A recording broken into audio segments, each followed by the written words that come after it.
Good morning and welcome to this Higher Space hosted virtual meeting, which will take your morning. And thank you for joining. Going now on the topic of keeping people motivated whilst they're either working from home or they're furloughed and not working from home, but they are at home and remain employed by you. And we're going to talk to two people now who are very well placed to give us a bit of really practical guidance on this, I think. You there, Mark Maher. Hi, guys. No, but you're brand new. You've just been made the chairman of Eventwell, have you? Was that yesterday or last week? It was early last week, yeah. Oh, well I knew done. about it for a bit longer than that, but it was announced last week.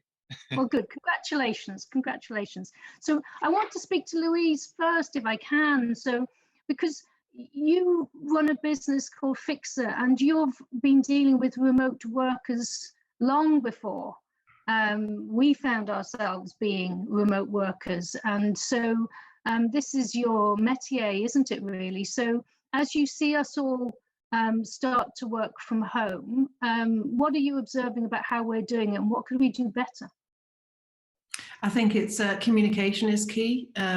We use a tool called Slack instead of emails to communicate, and that just allows us to have group communication in quite an organized, structured way on different topics. So one example is we have a water cooler channel where people can chat and just have the social engagement that they would have if they were office-based.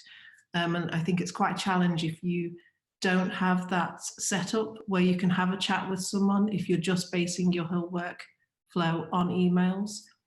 So that's really a tool that works for us. And do you find that quite difficult to keep that going? Do you have somebody who has to moderate that almost? Absolutely not. It's just like, it's so natural and organic. I organise the Slack channels and people come to me to say, oh, we really want a channel on super parents, dogs, cats and kids, RuPaul's Drag Race. We have, social channels like that, and we have channels that are client-based, work-focused. And it is just like walking to the coffee area in an office where people will go have a 5-minute chat about what they watched on TV last night, and then they go back to their desks to work. Is there a period of time? Does it take a period of time for people to get used to using those tools once you've introduced them? I mean, this is very new to a lot of people who are working in the events industry. It is very new. I think it's just like Zoom. You'll have seen, I don't know if anyone here has been invited this week to events on Zoom and they've never used Zoom before. And within 5 minutes, I've got friends on Zoom, my parents on Zoom with choir group. And once you're in it and using it, it's quite self-explanatory. They're very simple tools. What about people on a one-to-one? Again, I'm going a little bit off script now, but what about people on a one-to-one? They're working at home. Some people are working at home and they're living on their own. At what point do company owners and directors, the duty of care, how does that extend at times like this? Do you understand what I'm saying? That's not a very well articulated question, but Yeah. There's a real risk of social isolation, isn't there? And I feel like it is important. And for example, at Fixer, our CEO, he's asked me to get involved and push more out than we normally do, because normally it is quite organic, and now we're just doing extra activities that people can join in if they want. Some people choose not to because they've got enough going on in their lives. And that's quite important as well, not having it as an optional, not forcing it onto people. Okay. Mark, can I come to you then? Because you're wearing two hats, aren't you? You're working on the Eventwell initiative, the entity, but you're also running a business. So perhaps you could answer the question wearing one hat and then the other for us. So the question is, there's two questions. How do you keep these people motivated when they're working from home? What are the actual expert tips? And then how are you doing it as a business leader with the people who are working in your own agency? Yeah.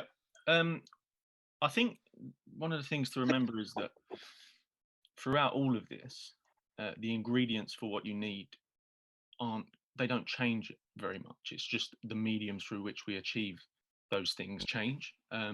So if we're talking about at the core happiness and how we stay happy as an individual, one of the key things we need to achieve that, and one of the key things that we can do to boost what's known as the happiness hormone, which is serotonin, is to contribute. And that there's two sides to that. The way you frame the question kind of addresses both. One is on an individual level, we have a kind of responsibility to ourselves to have purpose, or to give ourselves purpose for the day. And that can be quite challenging when you're at home. You know, you need to wake up and you need to give yourself an agenda.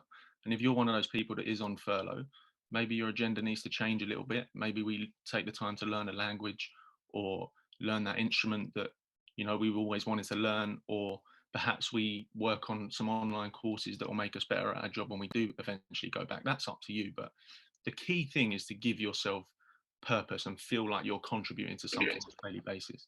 And then from the perspective of the employer, our responsibility is to, you know, particularly if we haven't furloughed our staff and they are working from home, we need to be giving them stuff to contribute to, and they need to feel like we can see that. So what's the time frame?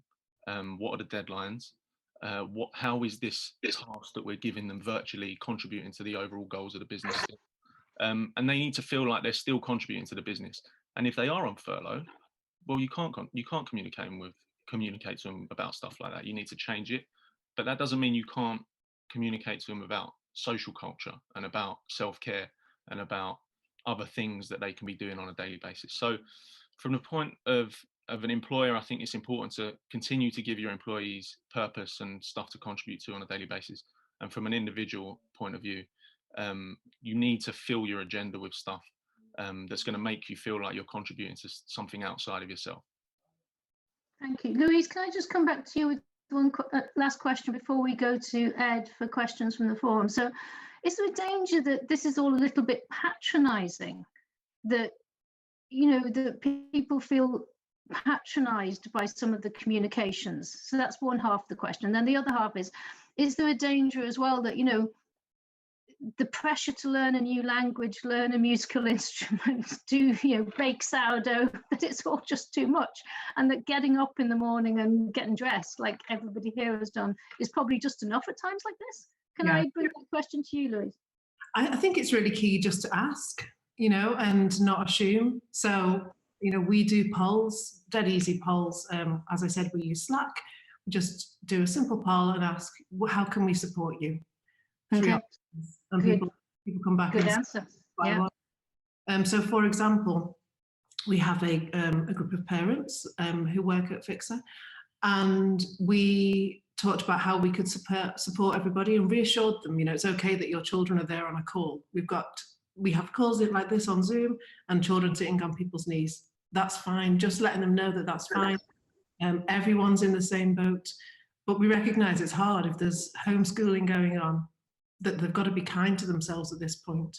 And so we did a simple thing, how we could support. We asked, how could we support you? And we bought everybody a small educational gift per child. Very small cost, £25 a child.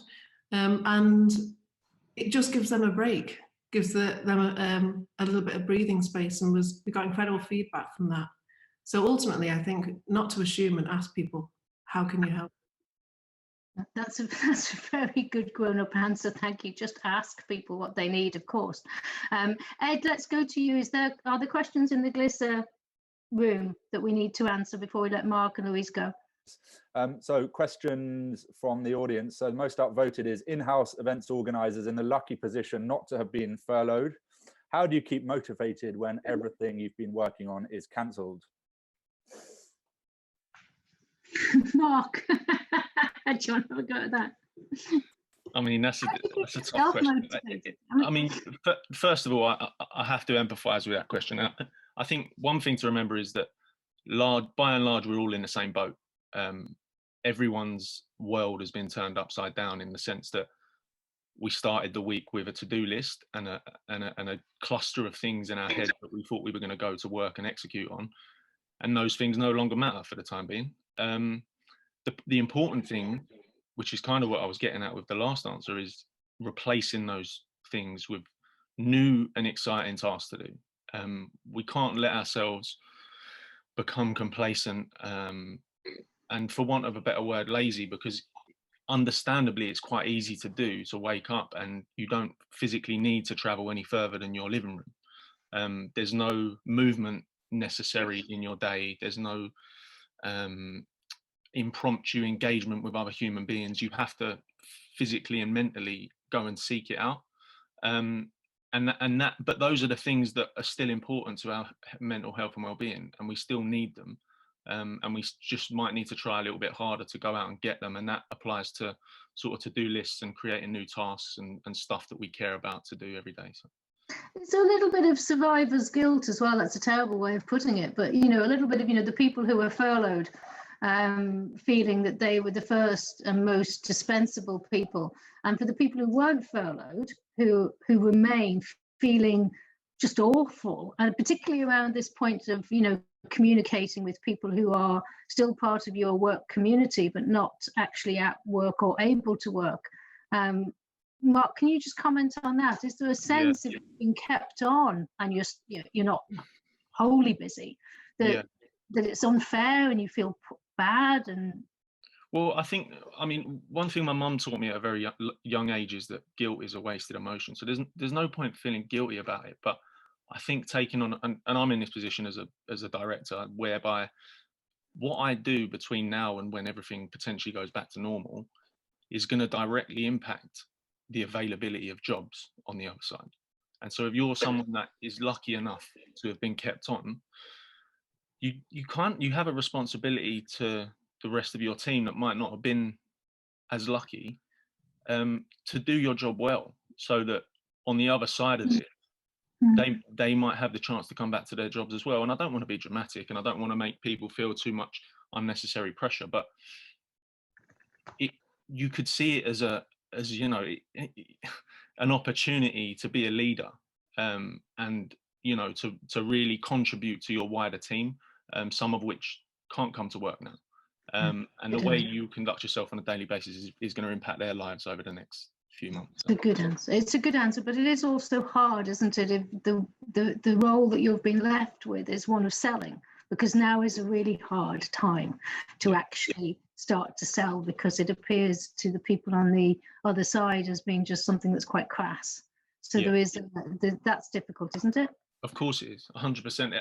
There's no hiding from the fact that this is challenging. And if you're struggling with that challenge, it's all the more reason to reach out to the people that still are in your team and share your challenges with them, share your mental state, the things that you're battling with when you wake up in the morning, and the things that you're kind of trying to do to get yourself motivated.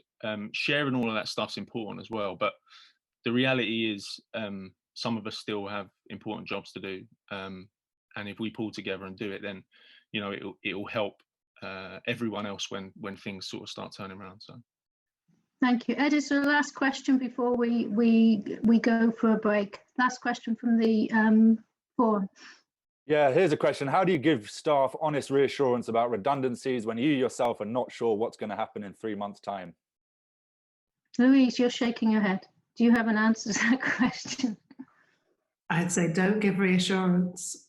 You know, I think everyone knows this is different times, difficult times, and we should stay as transparent, genuine, and open communicators as possible. Also protecting people. You know, people don't need to know there is a massive risk, but people is zero, so I wouldn't do that. Okay, that's very clear feedback. Mark, do you want to add to that? I completely agree.